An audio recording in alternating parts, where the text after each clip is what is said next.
ஒரு முக்கியமான விதி.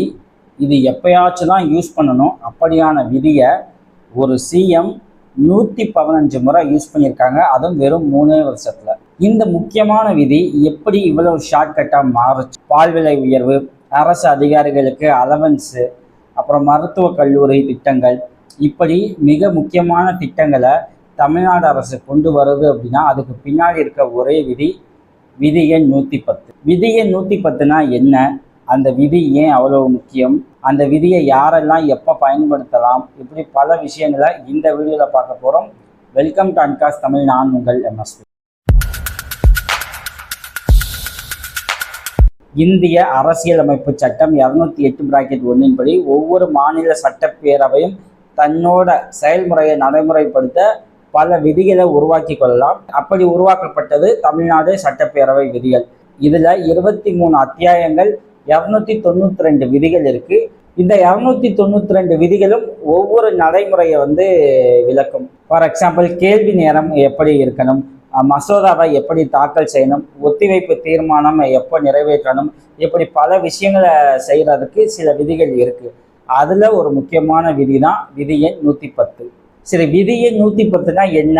அந்த விதி என்ன சொல்லுது அப்படின்னு நம்ம ஃபர்ஸ்ட் தெரிஞ்சுக்கணும். சட்டப்பேரவை விதிகளின் படி ஒரு பொது முக்கியத்துவம் வாய்ந்த ஒரு விஷயத்தையோ இல்லை திட்டத்தையோ அறிவிக்க சிஎம் அல்லது அமைச்சர்கள் இந்த விதியை பயன்படுத்தலாம்.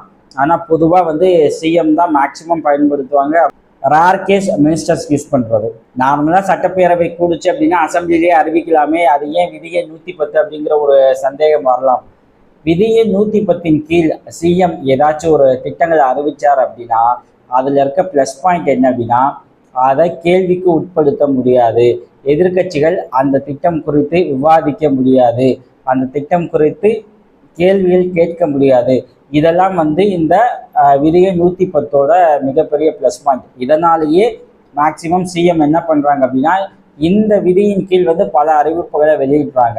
ஏன்னா எதிர்கட்சிகளால் கேள்வி கேட்க முடியாது. இல்லை, நீங்கள் நார்மலாக அசம்பிளியில் ஒரு மசோதாவை பாஸ் பண்ணணும் அப்படின்னா அந்த மசோதாவை பற்றி எதிர்கட்சிகளும் ஆளும் கட்சிகளும் விவாதிப்பாங்க. அப்புறம் வாக்கெடுப்பு நடத்துவாங்க. அதில் அந்த மசோதா பாஸ் ஆகலாம், ஃபெயில் ஆகலாம், இப்படி பல பிரச்சனைகள் இருக்குது. அதுக்கான டைமும் எடுத்துக்கும். ஆனால் 110 விதியின் கீழ் நீங்கள் ஒரு ஸ்கீமை அனௌன்ஸ் பண்ணுறீங்க அப்படின்னா அதை விவாதமே செய்ய தேவையில்லை. அந்த ஸ்கீமை குறித்து எதிர்கட்சிகளால் கேள்வி கேட்க முடியாது. இதுக்கு கேள்வி நேரம் அப்படின்னு ஒன்று ஒதுக்க முடியாது. அப்படிங்கிறதாலேயே மேக்சிமம் சிஎம் என்ன பண்ணுவாங்க அப்படின்னா விதியை 110 கீழ் இந்த முக்கியமான விஷயங்களை அறிவிச்சுட்டு போய்கிட்டே இருப்பாங்க. இந்த விதி ஏன் முக்கியம் அப்படிங்கிறதுக்கு சில காரணங்கள் இருக்கு. அந்த காரணங்களை ஒன்னொன்னா சொல்றேன். காரணம் 1, அவசர நிர்வாக முடிவுகளை தெரிவிக்க. ஃபார் எக்ஸாம்பிள், தமிழ்நாட்டில் மிக முக்கியமான பிரச்சனைகள் இருக்கும், ஓகேங்களா? யாராச்சும் ப்ரொட்டஸ்ட் பண்ணிட்டு இருப்பாங்க. ஃபார் எக்ஸாம்பிள், இப்போ கவர்மெண்ட் ஸ்டாஃப்ஸ் இருக்காங்க, அவங்க டிஏ வேணும்னு சொல்லி ப்ரொட்டஸ்ட் பண்ணிட்டு இருக்காங்கன்னு வச்சுக்கோங்களேன். அந்த விஷயம் குறித்து சிஎம் அரசு மிக வேகமாக முடிவெடுக்க வேண்டிய அவசியத்தில் இருப்பாங்க. அந்த டைமிங்கில் என்ன பண்ணுவாங்க, 110 விதியின் கீழ் என்ன பண்ணுவாங்க, அதற்கான அறிவிப்பை வெளியிடுவாங்க. இப்போ இதை குறித்து எதிர்கட்சிகள் கேள்வி கேட்க முடியாது. 2வது, இதை குறித்து விவாதிக்கவும் முடியாது. ஸோ காலதாமதம் இல்லாமல் அங்கே போராடுறாங்க பார்த்தீங்களா, அவங்களுக்கான நீதியை அரசு விரைவாக செயல்படுத்த முடியும். இதே நார்மல் அப்படின்னா நீங்கள் அதை எதிர்கட்சிகள் கேள்வி கேட்பாங்க, விவாதம் செய்வாங்க. So it takes time. அந்த டைம் அவாய்ட் பண்ண, 2வது அந்த ப்ரெஷரை, எதிர்கட்சிகள் கொடுக்குற ப்ரெஷரை அவாய்ட் பண்ண கூட ஆளுங்கட்சி என்ன பண்ணலாம், 110 கீழ் இந்த ஸ்கீம்ஸை அனௌன்ஸ் பண்ணலாம். காரணம் 2, நலத்திட்டங்கள் மற்றும் வளர்ச்சி அறிவிப்புகள்.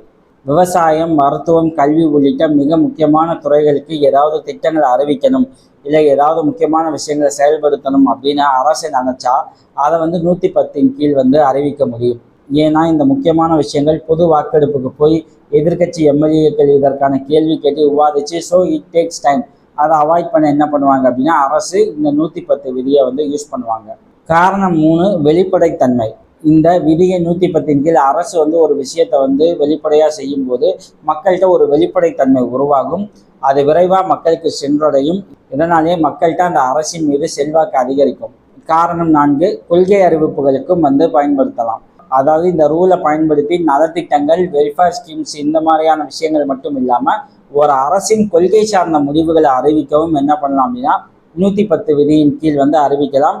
இது விவாதத்துக்கு உள்ளாகாது அப்படிங்கிறது அரசுக்கு மிகப்பெரிய ப்ளஸ் பாயிண்டாக இருக்கும். சரி, இவ்வளவு காரணங்கள் சொல்கிறேன். ஆனால் உங்களுக்கு ஒரு கேள்வி உருவாகி இருக்கலாம். இந்த 110 ஒரு அரசு தப்பாக பயன்படுத்தாதா?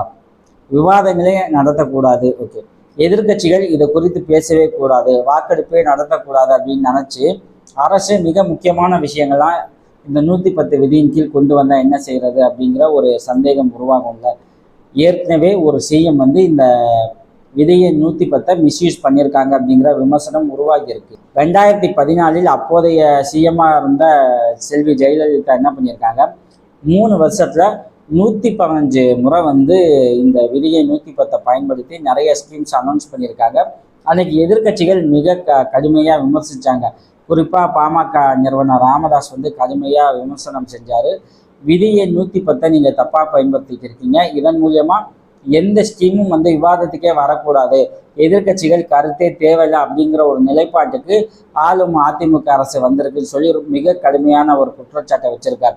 நீங்கள் யோசிச்சு பாருங்க, ஒரு முக்கியமான விஷயம், அது பொது வாக்கெடுப்புக்கோ இல்லை எதிர்கட்சிகளோட ஒப்பீனியனே எனக்கு தேவையில்லை, அது வந்துச்சு அப்படின்னா நம்ம அந்த ஸ்கீமை நிறைவேற்ற முடியாது அப்படிங்கிற அடிப்படையில் கூட ஒரு அரசு இந்த ஸ்கீமை மிஸ்யூஸ் பண்ண வாய்ப்பு இருக்குது, நம்ம மறுக்கலை. ஏன்னா கடந்த காலங்களில் மிஸ்யூஸ் பண்ணப்பட்டிருக்கு அப்படிங்கிற ரெக்கார்டும் நம்மகிட்ட இருக்குது. தமிழ்நாடு அரசின் தற்போதைய சிஎம் ஜோசப் விஜய் அவர்களும் 110 விதியின் கீழ் சில திட்டங்களை அறிவிச்சிருக்காரு. விவசாய கடன் தள்ளுபடி, நெல் மற்றும் கரும்பு உற்பத்தியாளர்களுக்கு ஊக்கத்தொகை, 3 சிலிண்டர் இலவசம் அப்படின்னு பல திட்டங்களை என்ன பண்ணியிருக்காரு, 110 விதியின் கீழ் சிஎம் ஜோசப் விஜய் அறிவிச்சிருக்காரு. இப்போ இதை ஒட்டி தான் இப்போ புதுசாக அரசியல் பார்க்குற நிறைய பேர் இந்த விதியை 110 அப்படின்னா என்னன்னு தேட ஆரம்பிச்சிருக்காங்க. ஸோ விவசாயம், சுகாதாரம், நிதி நிர்வாகம் இப்படியான மிக முக்கியமான விஷயங்களில் மிக முக்கியமான திட்டங்களை என்ன பண்ண முடியும் அப்படின்னா கால தாமதம் இல்லாமல் செயல்படுத்த வேண்டிய சுச்சுவேஷன் உருவாகும். அப்படியான நிலைமையில் விதியை 110 ஒரு அரசு பயன்படுத்தலாம் அப்படிங்கிறது தான் நிலைப்பாடு. ஆனால் சில அரசு அதை எல்லாத்துக்கும் யூஸ் பண்ணுறது ஜனநாயகத்துக்கு உண்மையிலேயே ஆபத்தான ஒரு விஷயம். தாவேக அரசு அதை செய்யக்கூடாது அப்படிங்கிற ஒரு கோரிக்கையும் வைக்கப்படுது. பொது வாக்கெடுப்பு வேணும், முக்கியமான அந்த மசோதாவோ அந்த ஸ்கீமை குறித்தோ ஒரு விவாதம் நடைபெறணும் அப்படிங்கிறது எதிர்கட்சிகளோட கோரிக்கை. ஸோ தாவேக அரசு அதை செயல்படுத்துமா இல்லையா அப்படிங்கிறதையும் நாம் வெயிட் பண்ணி தான் பார்க்கணும். மீண்டும் வேறொரு முக்கியமான விஷயம் குறித்து பேசுவோம். தேங்க்யூ.